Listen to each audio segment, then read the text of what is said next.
Oh, there we go. There it is. Okay, we are now definitely online and recording. So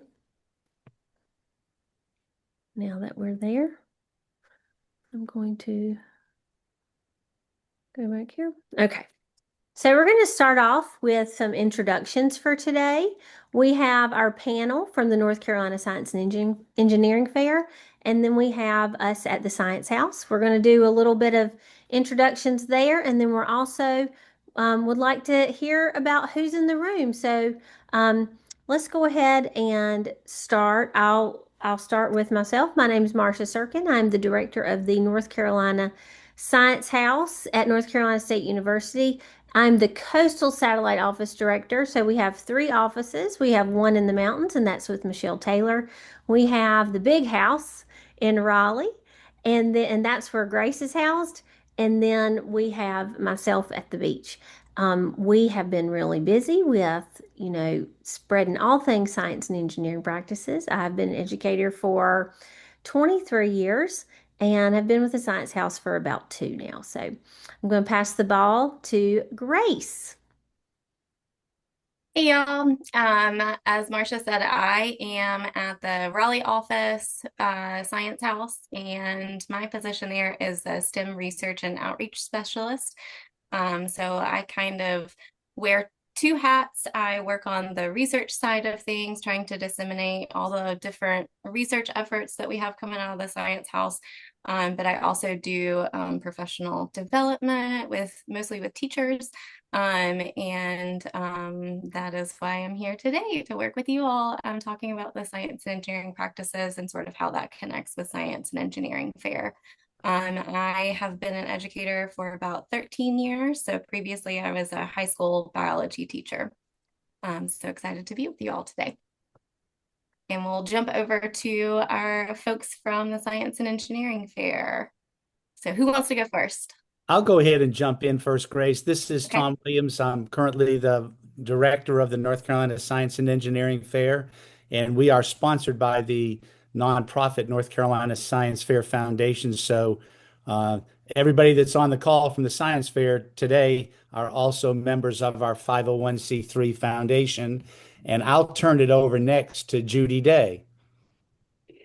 So good afternoon, everyone. I'm Judy Day. I am the former director for the North Carolina Science and Engineering Fair for 22 years, and I passed the hat to Tom on that one. But I'm also in the past, I was a high school biology, marine ecology, and earth science teacher. And then I went to work at the Science House for 14 years before I moved to the Office of Undergraduate Research, where I was there for 14 years as the associate director. During that time, I started being the director of the North Carolina Science and Engineering Fair while I was working with the Science House. I also, you may have seen me with Veneer Science and Technology hat on doing workshops for them as well. So I've been around science education for a long time. Recording in progress. How about if we go to Manley next, and then we'll introduce Tika. Manley? Hey, Manly Midget. I guess with Judy and Tom and everybody, we can go way back. I'm one of the original co-directors of the fair when it started in North Carolina, way back in the early 80s. And I was the science coordinator of Wake County Schools at that time and had worked with the Department of Education for a lot of years. But in all those years, still worked with the fair a lot and have kind of come back to it now working with Tom and Judy. And so now that I've retired from mainly teaching, so I'm just kind of a volunteer now working with the fair, helping out where I can. And then our last, I guess, member of our team is Tika. If you'd introduce yourself, Tika. Thank you. I'm Tikaru Pane from UNC Pembroke. I'm teaching physics here. And also I'm the director of Region 4 NC Science and Engineering Fair since I think 2 or 3 years. So that's all about me. Thank you. Just Thank you. one thing, notice that when you got to Judy and Tom and I, we didn't tell you how many years we've been in science education. Just had a lot of years. Yeah. And we've been really grateful to have Tika come in to UNC Pembroke and to pick up the leadership for the Region 4 Fair and his effort to increase outreach and the number of increased students that are participating from Region 4. So thank you, Tika. So that's Thank you it so for much. us, Marcia. Great. It is so good to see y'all. And we want to know who's in the room from our schools. You are the most important person in the room. If you could go ahead and put in the chat who you are and where you are. And Grace, tell us who's here. Give us some ideas.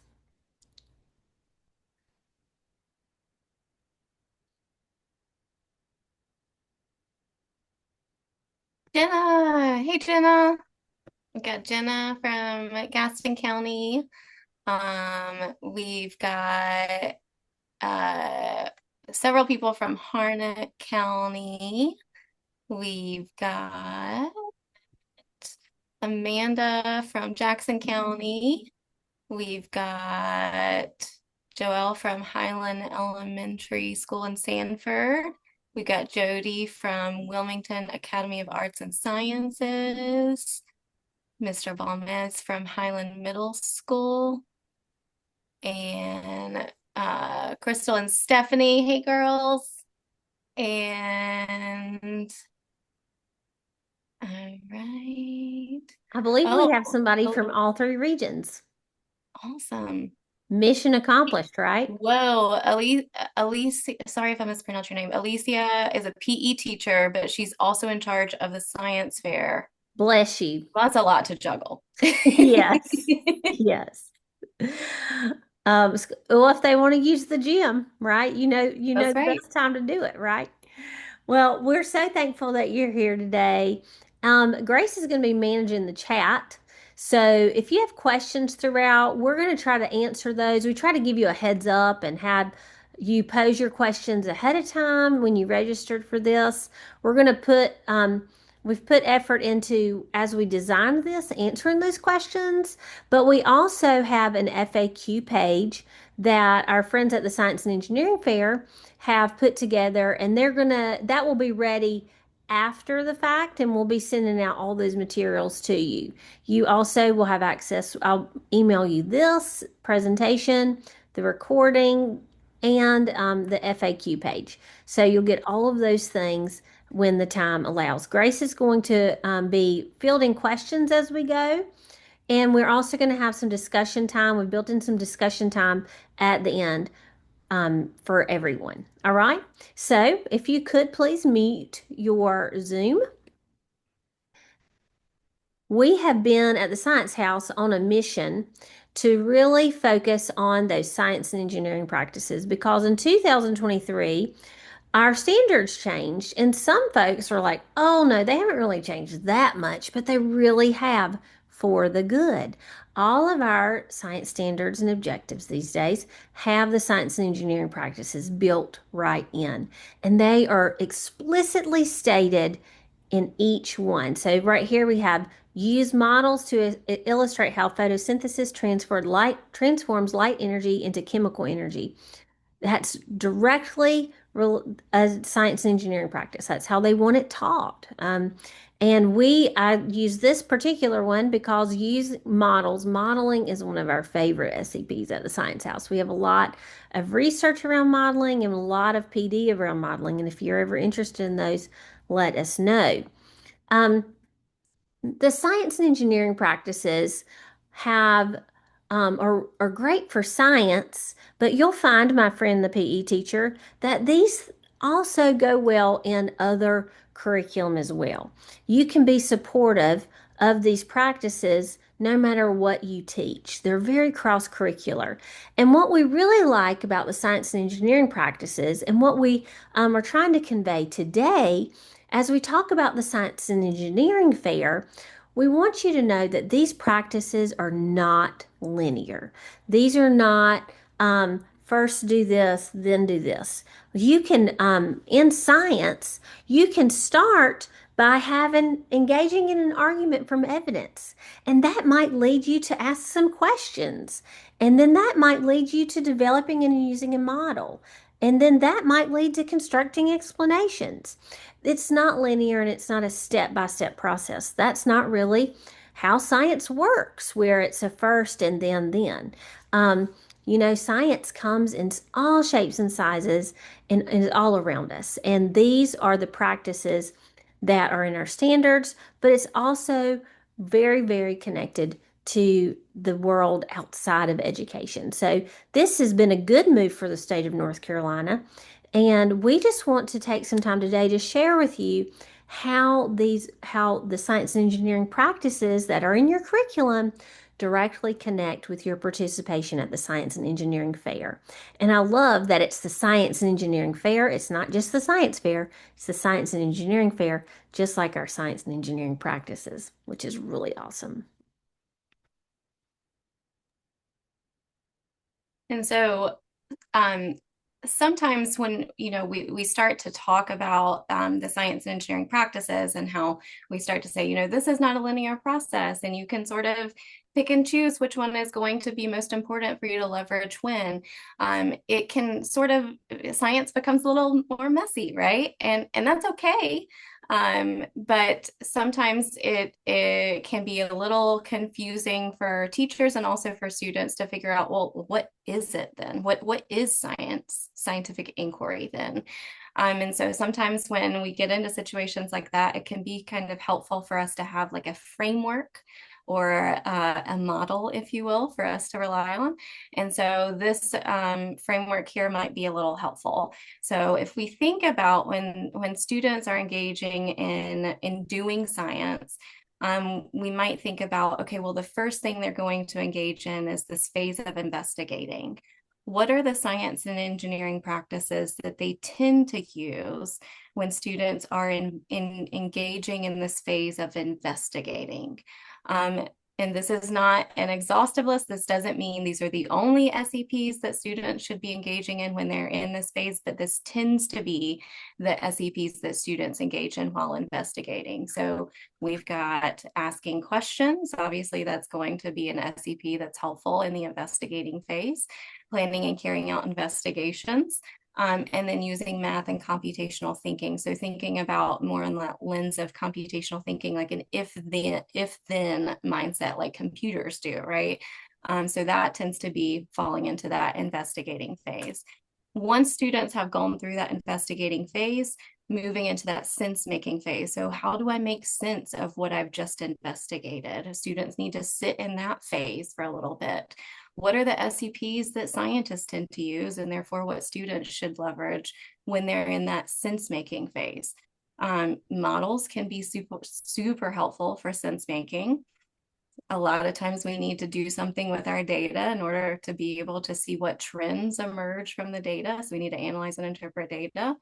And then we need to construct some kind of explanation so that then we can communicate that explanation to fellow scientists or to our peers. Once we've done that sense making, then we move into a third phase. So evaluating and communicating might be that third phase. That third phase of evaluating and communicating, some SEPs that students might engage in there is they might critique each other's work, that they might critique that sense making that was done. Maybe they take issue with whatever claims are being made, and so they might argue with evidence. And obviously with practice, that last practice, they're obtaining, evaluating, communicating information. So that communicating information piece, they might be doing some of that SEP there. But as I mentioned earlier, some of these practices might loop back in, right? This is a not necessarily a linear cycle. So some of these practices are going to come back. Might have more questions and we move through the cycle again. We might go back into a sense-making phase, but this framework can be really helpful for thinking about, okay, our students should be doing the SEPs, but how does that fit within this idea of inquiry? All right. Thank you, Grace. Mm-hmm. Something that has come up is, well, we're really used to the scientific method, and this is a great way to phase into using the SEPs more. And if you need a framework, this is a great place to be. I wanted to share with you, my office is in Morehead City at CMAST. And I just thought this was really neat. I had one of those epiphanies I was moving some equipment around at CMAS, and we have a building full of some of the most amazing scientists. We have food scientists, we have marine biologists, we have zoologists, all sorts of great scientists, environmentalists. And this is a poster, research poster from CMAS. And no, it's not the same as your science and engineering fair per se. And this is not exactly what they are expecting you at the science and engineering fair to have. But I thought it was a great representation of how a love of science and a love of investigating and inquiry can really lead to a career path or lead to changing the world. This is a poster on the use of drones in quantifying large marine debris distribution and in the marsh. And so this is what they have. And you can see they have their introduction, their objectives, their results. What did they gather from that? What are the conclusions? And that's very similar to what you guys are, encouraging children to think about as they are investigating the world and seeing it through a scientific lens, which is so neat. And look, they even get a ribbon. So look at the parallels here. Again, this is a whole different level right here. It got me excited. I was like, look, this is good. This could transfer to some real world changing with your students.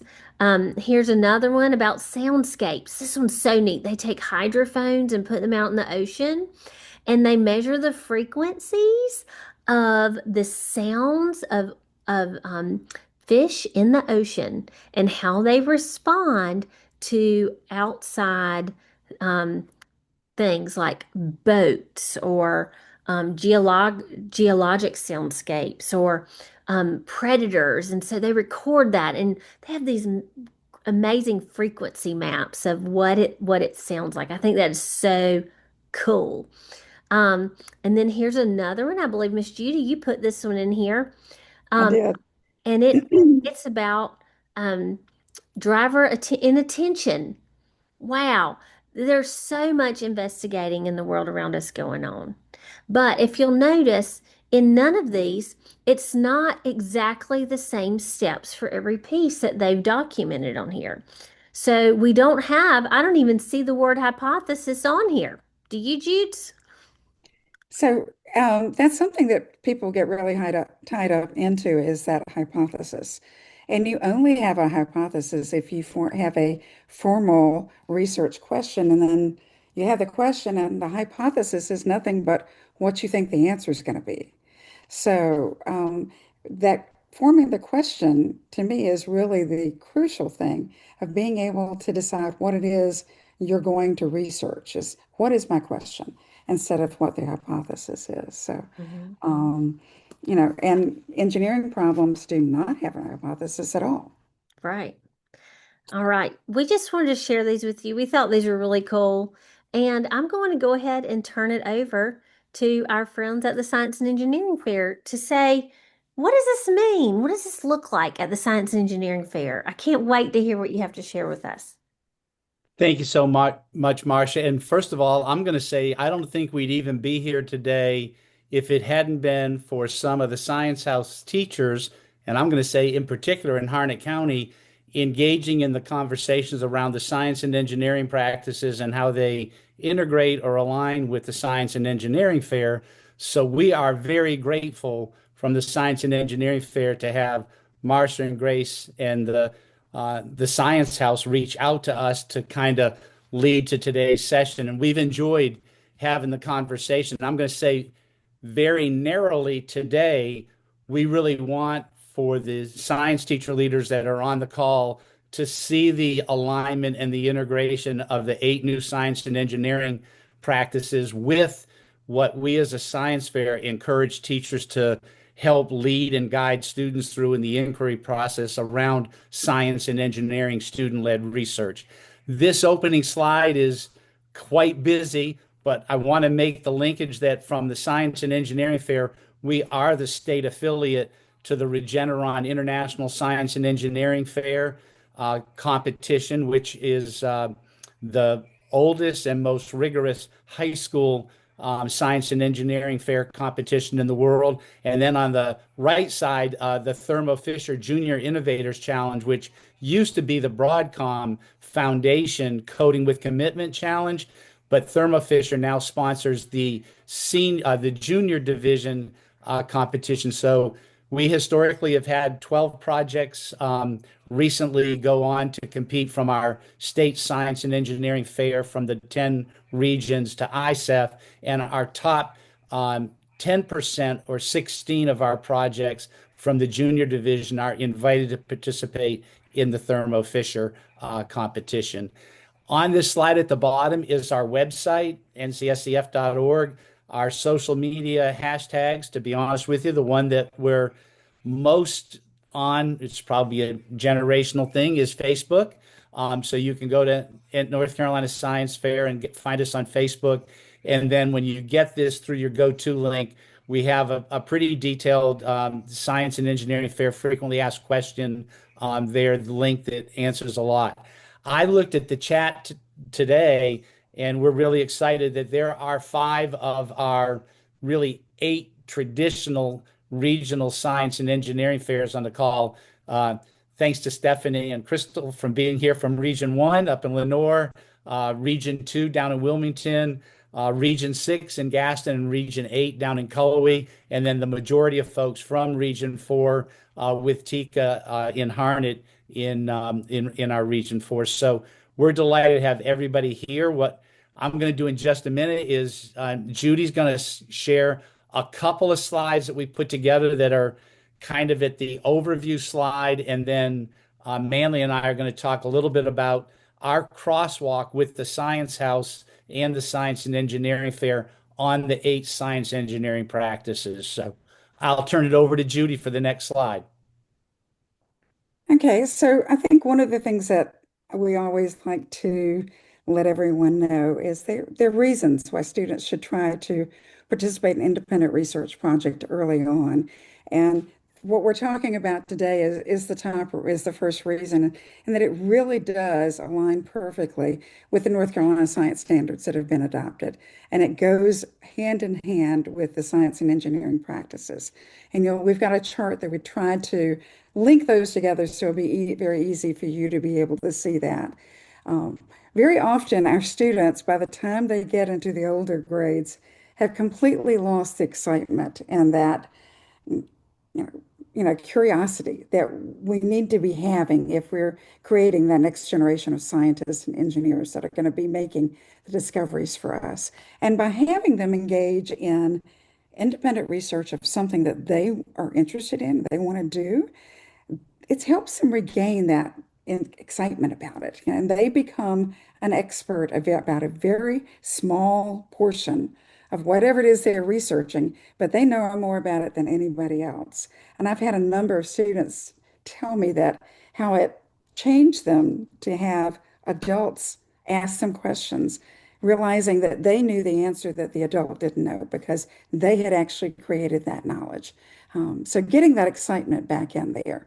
It's also the way scientists and engineers truly approach problems. They have to formulate questions or a problem statement, and then they go back and they do research on what is the background from here? What do I need to know? And then how do I approach solving that problem? And then they start working on it.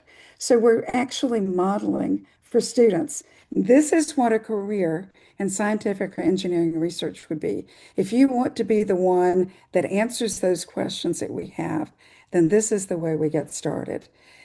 It teaches those lifelong learning skills that our students have to be successful, that are not only in science, but they use it every day, and being able to time management, to be able to organize their data, to be able to figure out how to solve those problems and step back if the first doesn't work, how to go for the second answer. So these are lifelong skills that can stand them in good stead. Doesn't matter what they go into, because we know these are not all of our children are not going to be scientists, but these skills can be applied in whatever career they end up going into. It also getting that natural curiosity back about what, wonder how this works. How can I make this change? What's different in there? That we tend, again, to snuff out because we try to get that right answer that we want the students to have instead of thinking, well, what if I did this instead? So let's look at a bit of how teachers approach this in the next slide. So why should the teachers have it? Again, I think primarily right now we're thinking about integrating those 8 SEPs and into what we are teaching, and doing the independent research helps with that tremendously. But it also brings in other skills that teachers need to be working with their students, such as reading and writing in the content area. Lots of students have problems reading scientific, jargon in their language, but becoming more and more familiar, it becomes easier. It's not as foreign, so therefore they may approach it more frequently. They have to apply those math skills that we are teaching them to be able to analyze data, to be able to graph data, to be able to create charts that are able to look at, so students can get the significance of the data that they've collected, and also be able to show trends in the data that they've collected, to be able to explain it not only for themselves for the analysis, but to be able to share it with other people so others can understand as well. In addition, we use a lot of computer skills in creating those presentations and creating those graphs and creating the text for the presentations, whether it's oral or whether it's a poster presentation along the way. Our students, again, become more knowledgeable about other careers that are out there, especially in your rural areas. I work with students often that the only scientists that they have ever seen are their teacher and their doctor that they go to for healthcare, and maybe a dentist. So they don't see what are all the options of what I can do. So getting them engaged in doing research in all these other fields opens up worlds of possibilities for them that we need to be sharing with our students. Is there so much that they can do along the way, and be able to get them going with that. We want them interested. We want them motivated to pursue scientific careers, engineering careers, and very often they don't even think about it unless they have seen it. But with doing the research, they become personally engaged. And those real world skills that I referred to about time management, about organization of their data, of what they're working on, are things, again, that apply in anything they do, not just for this research project. So I mentioned it earlier, and going back to the slide number 7 that Marcia and Grace had shared earlier, of what they've done to look at the categorization of the 8 engineering practices. When we did our first exploratory Zoom together, and we realized that what we're talking about is well aligned and wanting to collaborate, this for our first time, this webinar, but future collaborations, we really wanted to try to embrace the alignment specifically for the folks coming on this webinar today. And so in our conversations together, what Judy and Manley and I did is, as you look at this slide, if you look at the column under knowledge and skills, we tried to highlight what we think are some of the key knowledge and skills and processes that students who are engaged in inquiry-based learning that's student-led around research and engineering design, that we think are the key ones that they get. So that first column down, going back to Judy's point, the alignment with the North Carolina Standard Course of Study in non-STEM fields in terms of what the students are learning. And then also the whole opportunity to increase students' engagement in critical thinking and higher order thinking skills. So we wanted to put that in there because students that you're engaged in inquiry-based learning are experienced. So we're not going to go through these knowledge and skills. That's not the purpose of today, but we want you to see what we know. We consciously encourage teachers to have students who engage in the science and fair, the things that they are going to be going through that they might not go through somewhere else. So creating a bibliography, for example, that's a key part of the research process of what are the students reading and looking at, just as an example. And then the last two at the bottom of that list that we want to point out is the importance for the Science and Engineering Fair about students learning ethical behavior as a student researcher, both in terms of the ethics, in terms of using resources and material from other people, but also the ethics around working with other people and other subjects or materials and the ethical treatment of those. And then finally, the importance of academic integrity to making sure students, as they're conducting their research, they're presenting their ideas, are making sure that they're protecting the academic integrity of previous researchers' work, that they give the credit. We then went ahead and did a crosswalk of which of the 8 science and engineering practices, and you see them coded in the last column, 1 through 8. And then how did we color code them aligned with the Science House, kind of gray, kind of, I don't know, yellowish, and then green, based on their color coding for the investigating practices, the sense-making practices, and then the evaluating and communicating practices. And I'm going to ask Manley to make some summary kind of comments, but we wanted you to just see the alignment of, and the earlier conversation about this is not just a step-by-step process, it's an integrated process. And we always like to say all models are wrong. Some are just more useful than others, stealing it from our famous statistician, Dr. Deming. But we hope that this resource, specifically to you as teacher leaders, thinking about your work and how engaging students in inquiry-based research is aligned to your core responsibility for teacher leadership in the science and engineering practices. So, Manley, thoughts that you want to share? Yeah, I did. When you look at this, you say, "Oh gosh, this is kind of complicated." I think there are a lot of cells that most people would fill in even more time as they go through and do some of these things. And I say, "Oh, I see a way to tie that in." For example, Marcia, can you go back to or Grace's slide that she had? Yeah, this one. When you start to do a science fair project or you're doing an investigation, you ask a question, and Judy mentioned that. But when you ask the question and you're thinking about developing a plan for a way to investigate it, you go to right to number 8. Really, you're going to obtain information to find out what's already been done. There's no use to do something if you already know the answer. So you're going to go find out what other people have done, and then you're going to come back. So it's not just a simple, straightforward. It's like used to when teachers would teach the scientific method, and I'd see them do it. They made it look like it was just a straightforward one time. But I told them that my area is ocean research.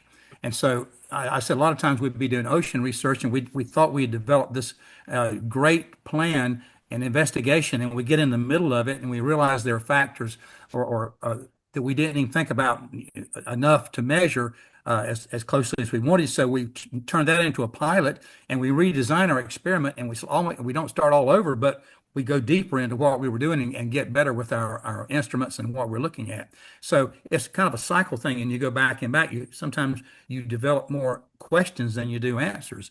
But I think one of the problems we have with science fair and getting to this point where we do this is historically in a lot of schools, a science fair project will be assigned. And I know I'm thinking now about the questions that y'all ask, the teachers ask, and we'll get to those a little bit later probably. But that is assigned, and a lot of the children are kind of thrown to the dogs in that. But we don't have time to do that. We've got to go teach these state standards. And so I hear that a lot in schools, and hopefully nobody on this webinar does it quite that way. And then at some point in the year, we say, well, you've got your science fair project done, and we kind of pressure them, and then we kind of get mad when the parents bail some of the kids out and do the project for them. And that's the old science fair, the way it was done. And I think what we have to do now is we take what the state has given us. I don't mean just the SEPs, but the content that we've been given at 3rd grade or 4th grade or whatever grade. We take that content and we teach it. We don't just teach it such that we're teaching things to memorize. we want them to discover science principles and the way science works and laws of science, not just the content that's tied to it. So it works very well to do some real investigations in the classroom and act as though you're discovering along with the students, but you lead them through an investigation that we do together in the class, and we solve a problem. And they see how we do that. So what we're doing is we're showing them how to solve a problem, how to use this sequence, how to develop their skills in the SEPs. They'll practice that as we learn the answer to our question. But we should have throughout the school year several cases where we've got something a problem we want to solve, an answer that matches both the content and the SEPs at our grade level. And then on top of that, I think this is just one suggestion that teachers can do, is some days I would have something scheduled where, let's say I got some work that most students can kind of do on their own without a lot of monitoring. I have them doing that work, and then what I do is I siphon off the students and I ask them about their question. And I have a deadline. Judy might talk about this later. We have deadlines for all the different steps along the way, kind of landmark things to get done.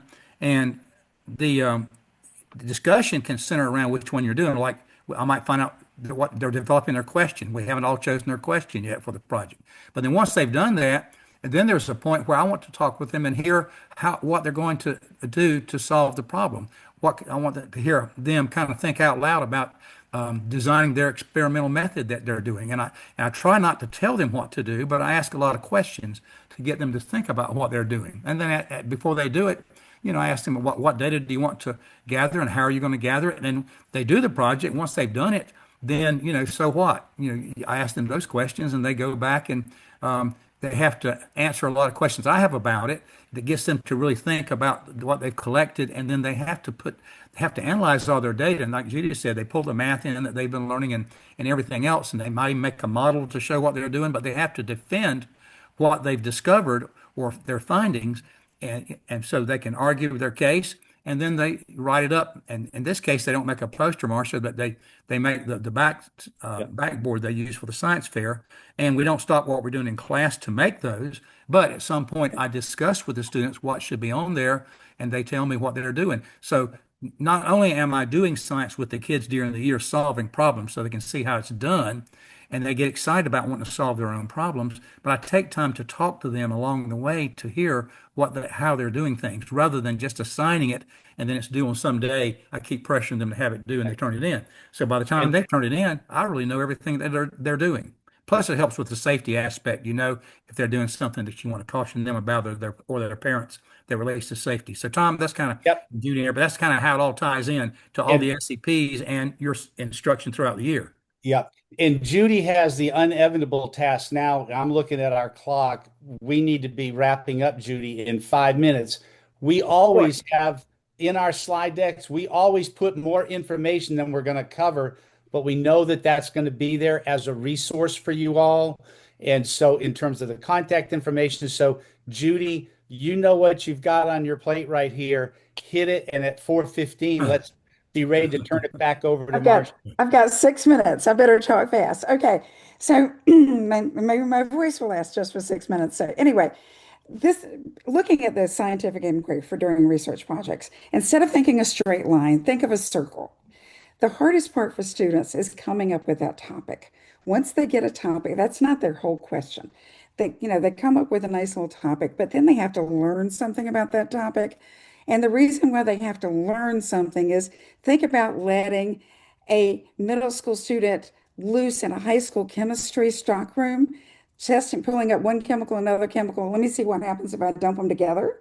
So they have to learn something about what it is they're doing before they actually get started. And hopefully that will then lead them to be able to design a question that they want to find out. Well, what will happen with this? What is the response of that? How does this affect that? And then to be able to solve that problem, they have to create a research plan, which we need to look at for safety reasons. Make sure they're not mixing those chemicals together. Once they collect that plan, then they start collecting data, and they'd have to plan in that plan what kind of data they can collect, how are they going to analyze it. And then they have to interpret the data that they get and come up with conclusions.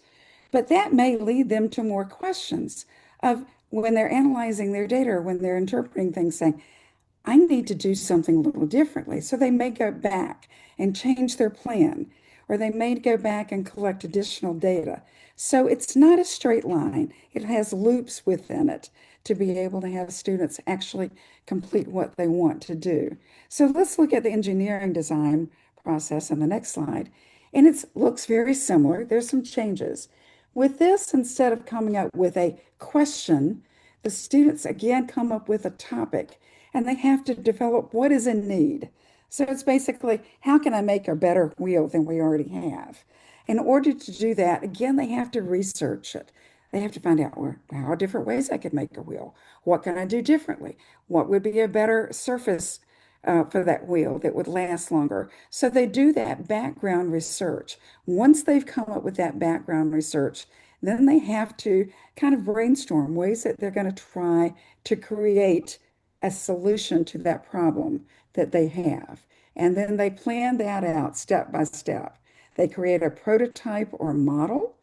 And then once they've created that model or that prototype, they have to test it to see how well it works. And then once they've done the testing, they may really have to go back and plan it again. They may have to change that prototype and retest it a different way as they're improving it to get it so they can get the best solution possible. So again, it is a cyclical pattern. So there is a link embedded with this ISEF Engineering and Inventive Guide over here to the left-hand side, and that will take you directly to the Regeneron International Science and Engineering Fair information for teachers and students on developing engineering projects and innovation. So I highly recommend you check that one out. So I'm talking really fast. Let's go to the next slide. That's great, Judy. Thank you. Judy, I'm sorry to bother you. One thing too to think about on the engineering projects, they might come up with an idea of building that wheel that's just as good. However, it might be cheaper, easier to produce, and last longer. So that makes it better. Yep. So it's whatever your and this goes back to creating criteria for success and looking at that along the way. So we don't have time to go into all of it. I love to have a full workshop on engineering projects, but because I think a lot of teachers don't feel as comfortable with them. So Science Buddies is a great resource for you as a teacher. I encourage you to go and look at it. What we really want you to be doing with your students is not to assign a project and never touch base with it again till right before it's due. As Tom was saying, if you divide it into these compartments that we are on that wheel that I just showed you, and have a set point that each one of those is due. So you can review that with the student and make sure they've got it done, that they're headed in the right direction, what they do is safe, and that they can handle it. Then you can give them a grade just for completion and getting that taken care of. So you're not grading a science and engineering fair for who's going to be the next Einstein. I think we get too built into, okay, the Einstein's going to get the A, and the person that's just going to be able to change a tire is going to get a C, But we need those people who can change tires, who can figure out how to do it differently. So we want to make sure we're developing that process along the way of how they attack a problem, how they come up with an answer, and how they be able to analyze the data, that it's a process. It's not necessarily tied into that final product that they get. So Science Buddies does have a rubric in there to help you grade each of those different components, things to look for. It also has a suggested timeline to give them to work on each of those different points in that process. It gives you sample parent letters you can send out to them. And for those students who absolutely look like the deer in the headlights saying, I can't think of anything to do, they have a topic wizard that you can have them do, which asks questions and it comes up with things that it sounds like this is what you're interested in. Now, often it will give them a research project. That research project may have all the directions in it, and it may be something we already know the answer to. That's not a good project for a competition, but it can be background information that they then take something within that project and say, All right, so this is how it works this way. So what if I change this variable? Wonder how that will affect my results. So if they've used this basic experiment, that should be in the bibliography, but it should be very clear how their project is different from what they read on the internet or used from somewhere else. They also have in Science Buddies an Ask an Expert section, and they have some project guides along the way. One of the things that we received a question about is how do we judge the science and engineering fair projects. And I'm gonna, we need to redo the Yep. one that's on our website. So I'll make sure that I send a copy of it so Marcia can include that when it goes out. And to make it easier for elementary and middle school students, we call middle school students the junior division. We have created a one-pager instead of their having to complete as many forms as the high school students do for the international competition. So, and we are available, all three of us, to be able to help you with any problems that you have along the way. Thank you, Judy. I think the last thing I'd say is we really appreciated Marsha and Grace sending out and you all in your Google form responses. We have a copy of each of the questions was asked. Manley and Judy and I are crafting a response to those so that everybody can benefit from them. And we'll share that with Marsha and Grace so it can go into the Go link for you as well. But thank you, Marcia and Grace, and thank you to everyone for letting the four of us join you for this call today. And any Q&A, we'll be glad to be around. Yeah, now it is time for mics on. Grace has been fielding questions as we go, but this is time for you. If you have a question for the team today, we would love to, just bounce some ideas around. I threw one in the chat. I was trying to type it up to figure out how best to answer it. So, my teachers are wanting to know, typically when we've done the science fair project, it has been an investigation in which they've had the hypothesis and they've defined their variables and they've gone through the steps, and then required of them were the board, the journal, and the report.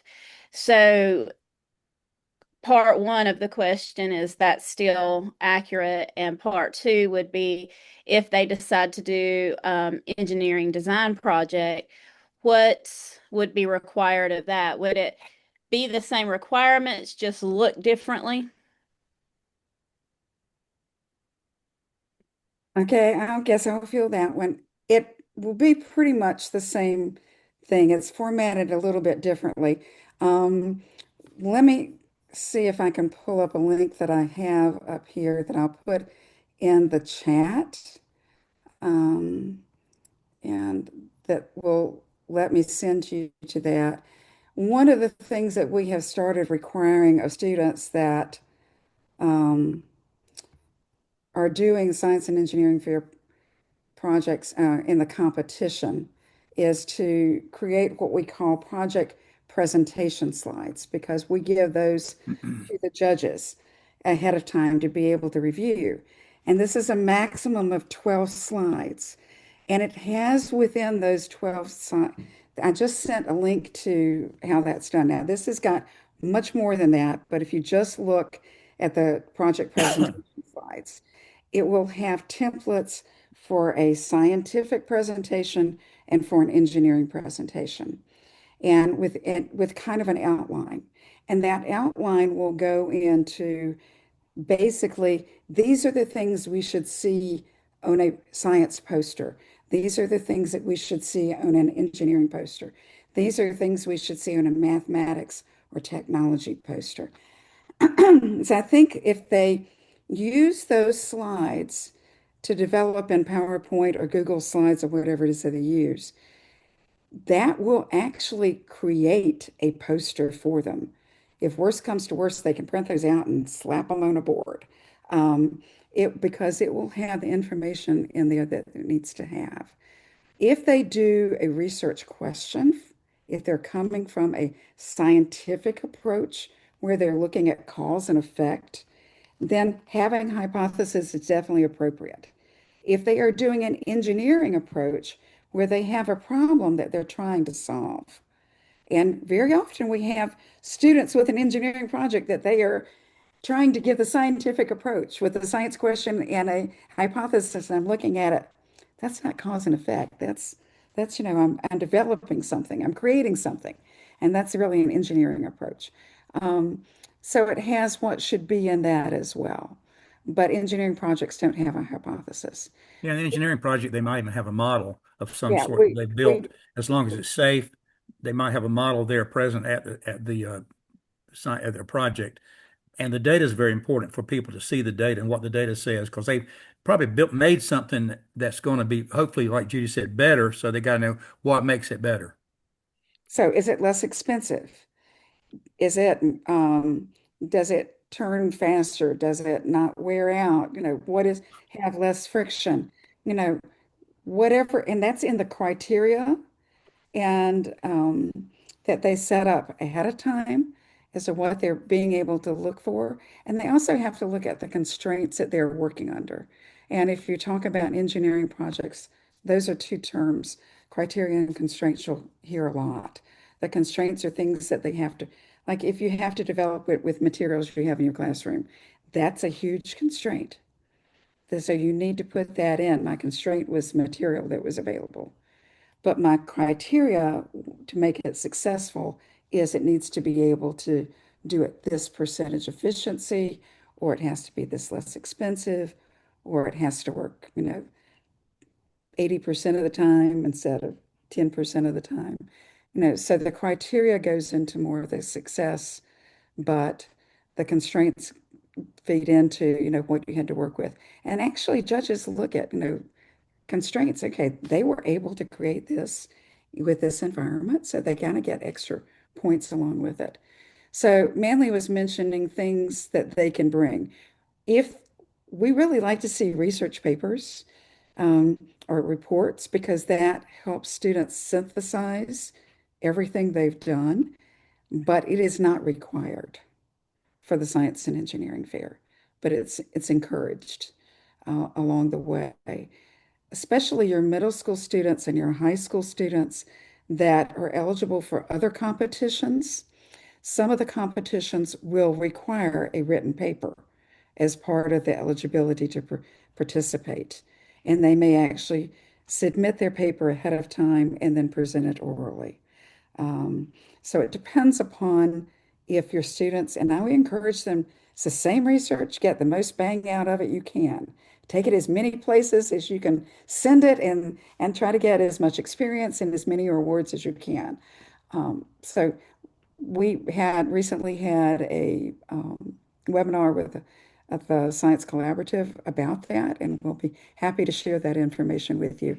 Other places your students might want to send their research.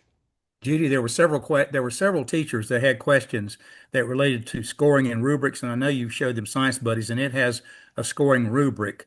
But I wanted to say to the teachers that if you have a school fair, and you're asking judges to come and help you judge projects, and you give them a rubric, you want to have multiple judges in a category, so it's not just one person's opinion.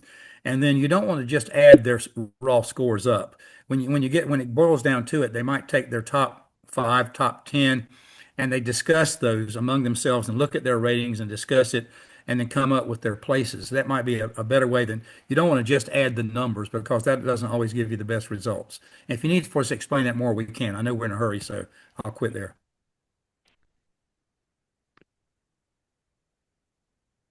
I would just add also, if you're not familiar with our website, and if you're a teacher or a student going to the website, we've tried to provide kind of an outline of the process. There's even a suggested monthly timeline of what, needs to be done.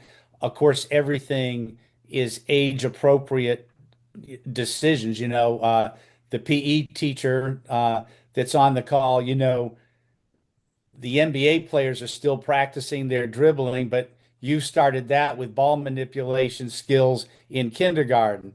So dribbling looks different in K2, 3, 5, 6, 8, 9, 12, right? It's all age appropriate, but the frequently asked question sheet we hope will help. For the question on here about the first year doing this, about a possible manual, I'm going to say we have a suggested timeline for a school that might want to do a science and engineering fair at their school. We don't have an expectation or necessarily even encourage every student does a science and engineering fair project every year. That there's a lot of philosophy behind that. We do think kids should have the opportunity to participate in every school every year if they'd like to, whether it's through a club individually. But offline, Joel, if we can help with some more resources, we'd be glad to. And I'm watching our time, Marcia, so I want to be respectful of everyone's time. I did just put a link in there. I have been working quite a bit, and I ran the Region 5, in addition to being state director, I ran the Region 5 fair for about 4 years, and I'm still involved with it. And I'm doing a Q&A session for teachers and students on, and I didn't put the date on it, on October 21st. If you go to, in the evening at 7 o'clock, if you go to our registration page, there's a link there. So anybody who would like to attend is welcome to attend that if you want to ask me specific questions about anything with forms or research projects that students may be doing or help along the way, either teachers or students. One last thing for me, teachers, if the principal calls you in and says, okay, you're in charge of the science fair this year, you got to do a science fair for the school. Don't do it alone. If you're going to agree to do it, agree to do the science fair if people are going to help you. Other teachers should be helping you. Professionals in the community will help you. Parents will help you. But you got to ask people to help you. So don't try to do it alone. Get as much help as you can. Then we have one question from Montour about is there an agreement form required by Science and Engineering Fair if they're going to do research at a university? There is a form that if they work anywhere other than home or school that is provided by ISEF. It's Form 1C that whoever they're working with, the mentor should complete it. And it goes into detail about, what the student actually did and what was provided for them. And I think that's, they need to make sure that they do that. Now, each research institution may have their own forms for safety reasons that they may have parents complete and fill out in order for the students to be able to work there. For the forms in general, we have an amazing person that's been working with us for years. It's Dr. Rachel Graham, and head of our scientific review committee. And she actually created 1 to 2 minute videos on all the forms and everything that students would need to turn in, as well as links to those forms. So I put that in the chat, the question of NCSEF forms with the videos attached. You can click on the video and get a good explanation about what is needed. So that might be helpful for teachers as well. Great. I feel a little lighter now that we've done this. How about y'all? I think it's exciting to be talking about the alignment of the standards and how they get integrated into the curriculum, and we're grateful for this opportunity, Marcia. Thank you so much. I just wanted, as we close, our emails, the discussion doesn't have to end. Our emails are going to be in this presentation. I'm going to send a recording to you as well as the link to this presentation so that you can go back and review it as you want to and share it. It will also be housed on the Science House website in a week or so, within the week or so. And just, you guys are so wonderful and such champions for science and for students. And we're just really thankful that you took the time to be with all of us today to have this discussion. And we are really excited about your school year and what happens. And I'm hoping that Grace and I can pop into a fair or two and see what's going on. And um, we want just want you to know that we are here to support you at the Science House, and our folks at the Science and Engineering Fair feel the same way. So we're thankful to be on the same page, and we're thankful for all that you do for the kids in North Carolina. So thank you so much. Our Marcia, you're in trouble. website. You got a new judge. You just signed up to judge a lot of science fairs. I'm going to stop